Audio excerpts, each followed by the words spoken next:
भगवान श्री राघवेंद्र बार बार लखन को कह रहे हैं, लखन उठ जागना, अभी माता किशोरी तुम्हें पुकारने वाली होगी, इसलिए उठो ना लखन। प्रातः पहर से लेकर के प्रभात बेला से लेकर के रात्रि के मध्य तक सेवा में रत रहने वाले लखन अभी तो जगाया है, फिर सोने की बारी कब आई? तू, मैं जान रहा हूं कि नाटक कर रहा है, जानता है कि तुम्हारा राम बिना लखन के एक कदम बढ़ा नहीं सकता, कुछ कर नहीं सकता, इसलिए शायद परेशान कर रहे हो। मैं यही भी जानता हूं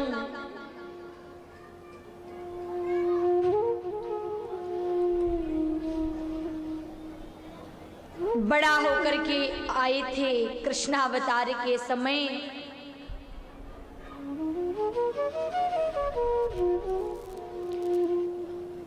सेवा नहीं कर पाई। सेवा के लिए तुमने अपने आप को छोटा बना लिया, सेवक धर्म निभाया, इतना बड़ा त्याग किया। आज युद्ध के मैदान में जिस समय भाई भाई का सहारा होता है, उस समय तुम मूक हो गए हो लखन, आखिर क्यों? उठ जाग जाओ,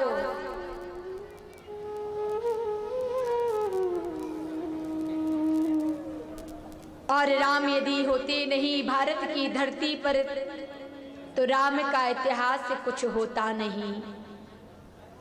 यह कहने वाले लखन तुम सो रहे हो या सोने का नाटक कर रहे हो, या श्वास रंध थम गई है, या शक्ति का बाण तुम्हें जगा नहीं पा रहा है। शेष श्रुति शारदा जो लखन के दाईं बाईं ओर चल करके प्रणाम करती हैं, सारी सृष्टि का भार कमठ धर पर रखने वाले लखन आज मूक कैसे हो सकते हो? शक्ति का बाण लगा है तो संजीवनी के द्वारा ही जागृत हो पाओगे। श्री हनुमान जैसा बल हो तब क्यों ना राम काज में देरी क्यों हो सकती है? राम काज तो सार्थक होना ही है। हनुमान ने कहा कि बूटी को लाना है तो ये हनुमान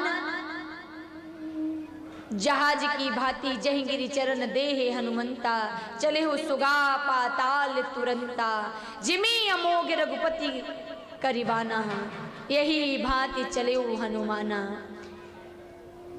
साधारण तर्क से तीर निकाल करके छोड़ोगे तो कहीं जा करके रुक जाएगा, लेकिन यह राम रूपी अमोघ बाण है, यदि निकल गया तर्क से तो कार्य करके ही लौटेगा, बिना कार्य के नहीं आ सकता। श्री हनुमान चले हैं, संजीवनी लेकर के आए हैं।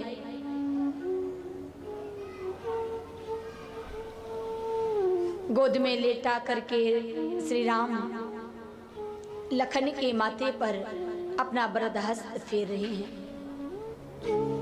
मार्ग में परीक्षण भी हुआ, अच्छे सत्कार्यों में ही अधर्म को छुपा दिया जाता है, धर्म सत्य की आड़ में ही अधर्म छुपता है, सदैव याद रखिएगा। लेकिन विचार करिएगा कि अधर्म तुम्हारी रक्षा कर सकता है, झूठ बोल करके अपने आप को अधर्म से हम बचा सकते हैं, तो क्या सत्य इतना गया गुजरा है जो तुम्हें बचा नहीं सकता है, तुम्हारी रक्षा नहीं कर सकता है? कर सकता है। नहीं असत्य समपातक पुंजा, सत्य से बढ़कर कोई धर्म नहीं है और असत्य से बढ़कर कोई अधर्म नहीं है। धर्म ना दूसर सत्य समाना। कबीरदास जी महाराज बैठे हैं, जुलाई का काम करते हैं। एक चोर आया और आकर के कबीरदास जी महाराज से कहने लगा, मेरे पीछे पुलिस लगी हुई है, लोग ढूंढ रहे हैं, स्थान कोई दे दीजिए जिसमें जाकर के छुप जाऊं। कबीरदास जी ने कहा, ये रुई का ढेर पड़ा है, इसमें जाकर के छुप जाओ। छुप गया चोर। पुलिस पीछे से आई, क्यों चोर को देखा है बाबा? कह दिया, हाँ देखा है। कहाँ है? इस रुई के ढेर में है। अब चोर सांसें ले रहा है। बाबा ने कहा था कि छुप जाना, अच्छा छुप गया था कि हमको बता दिया। पुलिस वालों ने 2-4 डंडे मारे रुई में, ढेर से रुई उड़ने लगी। रे बाबा तू झूठ बोलता है, भला रुई के ढेर में चोर छुप सकता है क्या? कोई चोर नहीं है, चले गए, भाग गए। चोर निकल के बाहर आया और कहने लगा, बाबा आज तो तुमने मुझे फंसा ही दिया था, बच गया।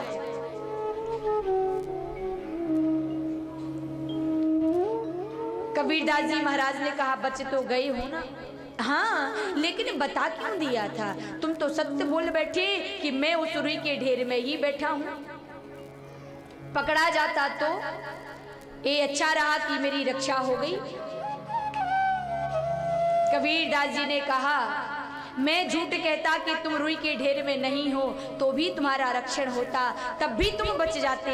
लेकिन मैंने सत्य कहा कि तुम रुई के ढेर में हो, तब भी तुम्हारा रक्षण हुआ, तब भी तुम बच गए हो। जब सत्य बोलने से हमारी रक्षा हो सकती है तो हम झूठ का आश्रय क्यों लें?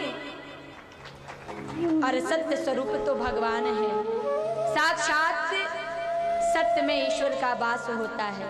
लेकिन हम आज राम की कथाएं तो बहुत सुनते हैं। आज सबसे ज्यादा धर्म हो रहे हैं। श्रीमद् भागवत अनेक जगह, एक जगह विराम लेती है, दूसरे मोहल्ले में फिर शुरू हो जाती है, फिर दूसरे गांव में, फिर तीसरे प्रांत में, फिर जिला में। जहां देखो वही भागवत और वही राम कथाएं नित्य नूतन चल रही हैं। जिस राम कथा को सुनने के लिए आप बैठे हैं, यही राम कथा सरिता गंगा दूसरे मोहल्ले में भी चल रही होगी। बहुत हो रहे हैं धर्म। राम की कथाएं हमने बहुत सुनी हैं, लेकिन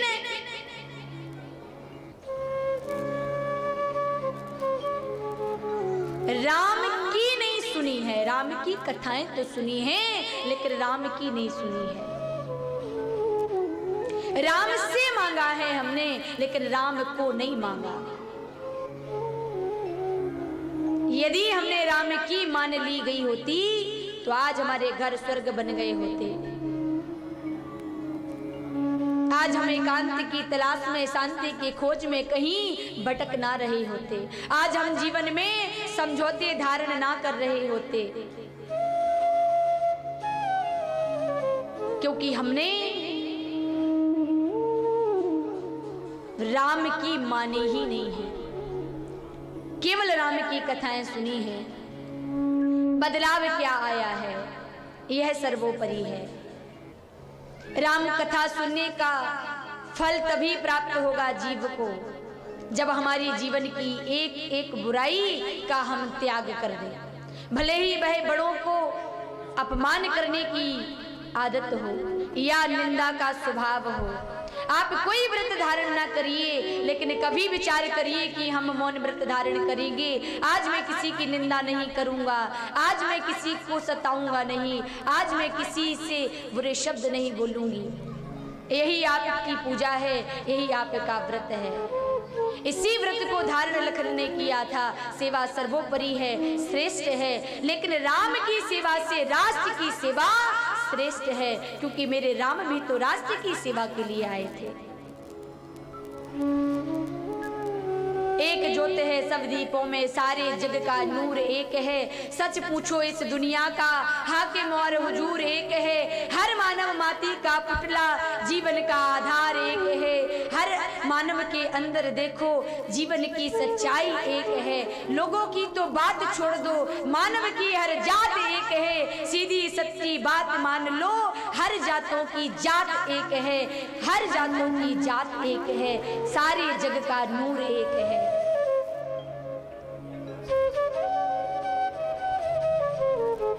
आज लोगों की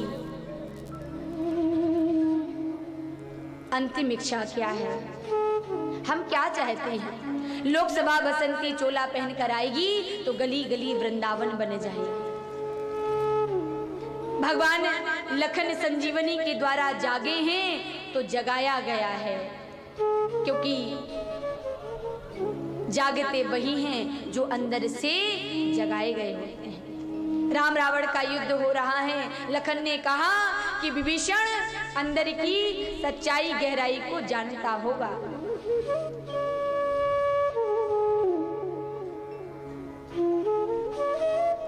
नाभि में अमृत है, यह भेद केवल भाई जानता था। लोगों ने कहा कि अपने भेद किसी को नहीं बताने चाहिए, लेकिन यदि भाई शत्रु भी हो ना तो वह भी आप उसको भेद बता सकते हैं, क्योंकि वह अधिकारी है। अब आप कहेंगे कि विभीषण भी तो भाई था और उसको मालूम था, तो एक कहावत है कि घर का भेदी लंका ढारे। लेकिन उस विभीषण ने राम का साथ इसलिए दिया था क्योंकि उसका भाई अधर्मी था, पापाचारी था, अनाचारी था।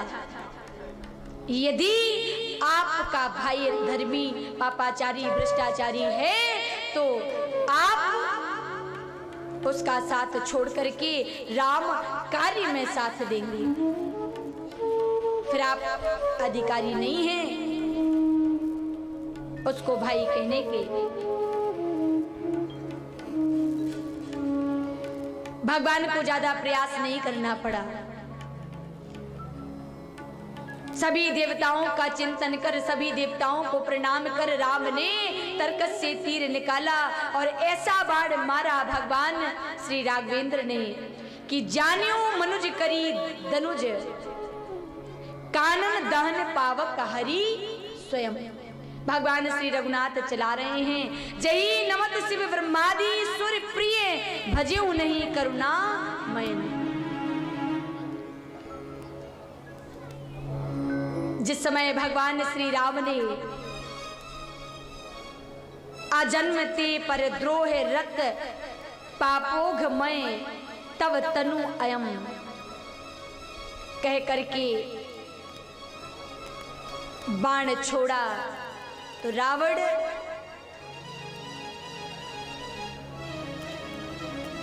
भगवान के सामने ही असुर वृत्ति वाला निज स्वरूप में आकर के भगवान राम के द्वारा उद्धारित हुआ। बोलिए राघवेंद्र सरकार की, भक्ति वत्सल भगवान